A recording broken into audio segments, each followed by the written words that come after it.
The new Suicide Squad season has been out for a few days now, giving us a chance to dive deep into Mrs. Freeze's character kit, talent tree, and experiment with the shiny new gear that Rocksteady have crafted for Season 2, Episode 3. Well, here's the build that took me up to Mastery level 80 with absolute ease, mate. I've reached the point now where I'm good. I've enjoyed what I played, had my fun, and now I'm going to wait for Episode 4. This build is actually fairly simple to use.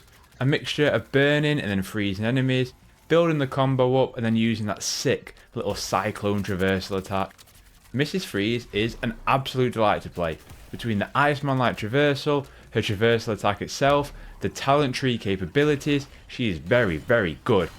Anyway, before I get stuck in, if you use the build or the build inspires you, dropping a like is the best way to help me out, and if you're after more Suicide Squad coverage or comic book games in general, consider hitting that subscribe button. Plenty of comic book game coverage that is in the works that I'm excited about. Right, onto the build then. I'm going to walk you through the build piece by piece, explain the synergies, buffs and gear selection, then I'll walk you through the build in motion and explain how to get the most out of it.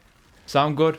Let's kick to the build then. So here is the build. We're going to walk through this piece by piece and go through each of the different synergies, each of the different stacks that we got on and what all of it is going to be doing within the build. So this assault rifle is purely in here because of the Killer Frost bonus.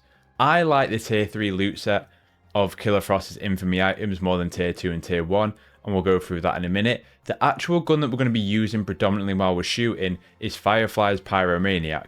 I've not managed to get a master version of this just yet, but even at mastery level 75 and onwards, it's still doing the job for what I needed to be doing. So let's start with the tier 3 loot set for Killer Frost. As you can see, every enemy spent within 20 meters of a burning enemy adds a stack of heat absorption, which increases your damage dealt by 25% for 30 seconds and can stack up to 10 times. Because we're in this season though, it's going to stack up to 20 times. And the second part of that is also generating our Suicide Strike resource generation by 2% per stack, and heat absorption also reduces damage taken by 2% per stack. The Suicide Strike part is good because it helps you for those sticky situations when your shield's down and you need a quick hit to get some shield back. But the second part is the Firefly Pyromaniac. So this is the gun that we're going to be using. The main part of this is that critical hits with this firearm burn enemies. So we're going to be spreading that burn affliction as much as possible.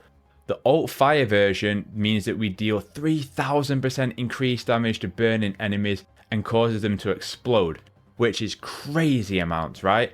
The synergy that we've got going on here is that each enemy you burn adds a stack of Ice Shard Inferno. When that reaches 20 stacks, you explode at the 100% cost of your shield and it freezes all enemies within 20 meters of you, which is really, really good when you're going to pair it with some of Mrs. Freeze's intrinsic abilities.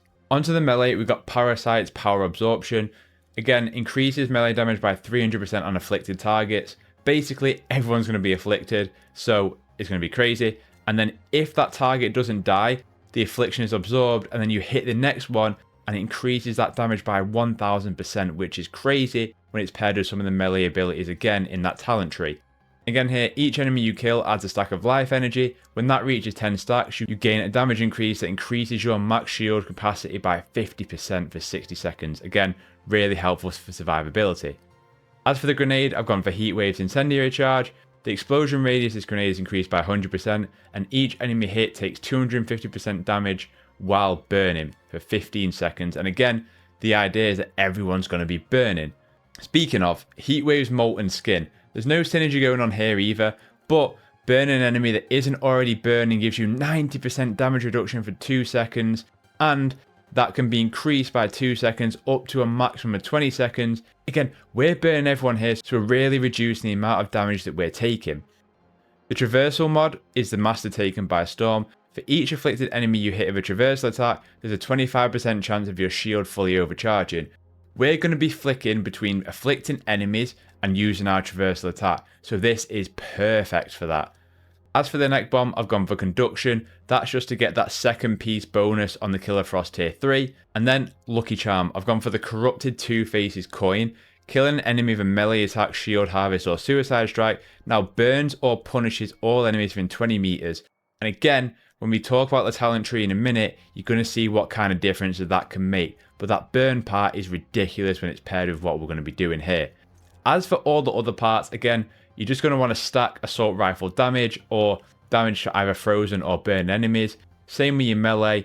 And then anything else, we just want to be increasing our traversal attack resource generation or traversal attack damage itself. As for the talent tree then, there's a couple of really important ones. The first one is that melee hits on frozen enemies remove the effect of them being frozen, but regenerates 25% shield. We're obviously going to want to do crit hits with assault rifle. Also, firearm hits on frozen enemies regenerate 1% shield. At 20 combos higher, damage dealt to frozen enemies increased by 50%.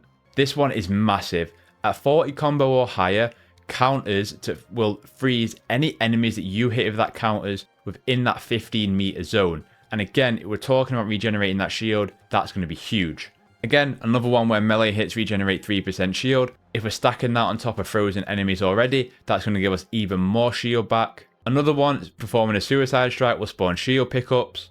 A key one for our traversal attack is that making sure that powder burn traversal attack is increased by 25%. That then ties really nicely into this one where traversal attack hits have a 50% chance to spawn shield pickups. So what we're doing here is we're doing crazy amounts of damage, but also we're keeping that survivability high by always having a chance to be popping some extra shield somewhere. Again, powder burn traversal attacks have a 50% chance to freeze enemies. So if you do that, you don't kill enemies, but they stay frozen, you can then melee them to get some extra shield back. And that also then pairs nicely with them enemies dealing 50% less damage to us for 20 seconds by hitting them with a traversal attack. And the final part of this is that when the squad ultimate is active, the traversal attack damage is increased by 100% and each hit regenerates 10% of the resource. And that resource generation means that you can fully recharge your traversal attack and you can actually pop off multiple traversal attacks in one squad ultimate.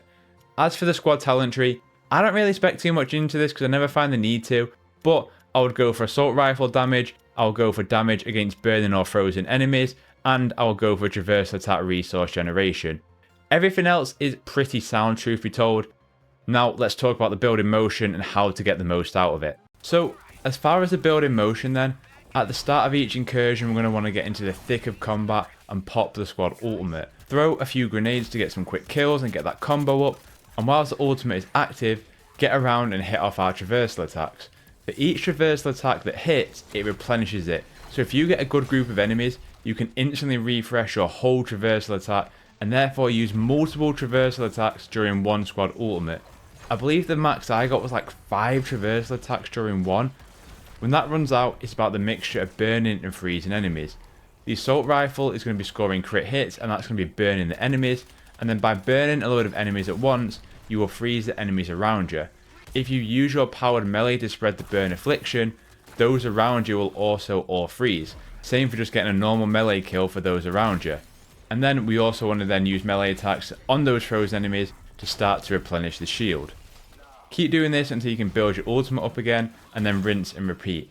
Survivability on this build is really high actually, since you should always be burning enemies, and because of the conduit that we've got on, you'll take reduced damage from those enemies alongside getting your shield back from melee kills and then dropping shield from those traversal attacks.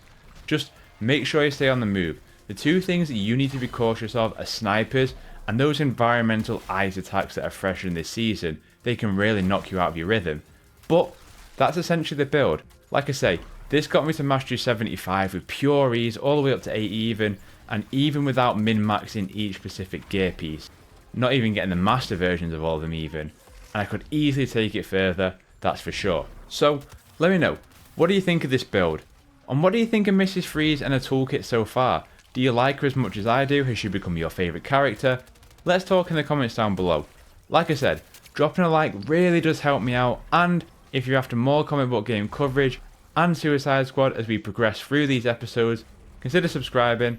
As always, all my socials are linked in the description down below, so if you want bad comic book or Star Wars opinions, you can find them there. Otherwise, I hope you have a terrific day, look after yourself, and I'll catch you in the next one.